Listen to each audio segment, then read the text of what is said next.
LDF സർക്കാർ, ഒന്നാം പിണറായി സർക്കാർ അധികാരത്തിൽ വന്നതിന് ശേഷമാണ് ഈ കേസിലെ പ്രതികൾക്ക് എല്ലാം തന്നെ ജയിൽ ഉൾപ്പെടെ വലിയ രീതിയിലുള്ള സുഖസൗകര്യങ്ങൾ, മറ്റ് ആനുകൂല്യങ്ങളെല്ലാം ലഭിക്കാൻ തുടങ്ങിയത്. കാരണം ഈ കേസിൽ CPM-ന്റെ പല നേതാക്കളും, പ്രാദേശിക നേതാക്കൾ ഉൾപ്പെടെ ശിക്ഷിക്കപ്പെട്ടിരുന്നു. അവർക്കൊക്കെ തന്നെ കൈ അയഞ്ഞുകൊണ്ടുള്ള പരോളുകൾ, പല സഹായങ്ങളെല്ലാം തന്നെ നൽകുന്ന കാഴ്ച നമ്മൾ കണ്ടു. ഇവരൊക്കെ തന്നെ ജയിലിൽ കിടന്നതിനേക്കാൾ കൂടുതൽ ദിവസം ഇവർ ജയിലിന് പുറത്ത് പരോളുമായി ബന്ധപ്പെട്ട് ജയിലിന് പുറത്തായിരുന്നു. അത്തരത്തിലുള്ള ഒരുപാട് വാർത്തകൾ നമ്മൾ കണ്ടതാണ്.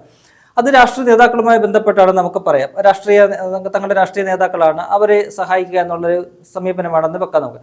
അതേസമയം മറിച്ച് ഈ പറയുന്ന ഗുണ്ടകളുണ്ടല്ലോ, ഇവർ നിയോഗിച്ച ഗുണ്ടകൾ, കൊടിസുനി പോലെയുള്ള, കൃമാണി മനോജിനെ പോലെയുള്ള, മുഹമ്മദ് ഷാഫിയെ പോലെയുള്ള, ഷിജിത്തിനെ പോലെയുള്ള കൊടും ക്രിമിനലുകൾക്കും സമാനമായ രീതിയിൽ എല്ലാവിധ സുഖസൗകര്യങ്ങളും ഈ ജയിലിനകത്ത് അവർ ചെയ്തു കൊടുക്കുന്നുണ്ട്. 5 സ്റ്റാർ ഹോട്ടലിലോ ഒക്കെ തന്നെ താമസിക്കുന്ന ഒരു പ്രതീതിയാണ് കൊടും ക്രിമിനലുകളായിട്ടുള്ള ഇവർക്ക് ഈ ജയിലുകളിൽ അന്ന് മുതൽ ലഭിച്ചുകൊണ്ടിരിക്കുന്നത്. അതിനെല്ലാം തന്നെ ചുക്കാൻ പിടിക്കുന്നത് ഈ CPM ഭരണ നേതൃത്വം തന്നെയാണ്.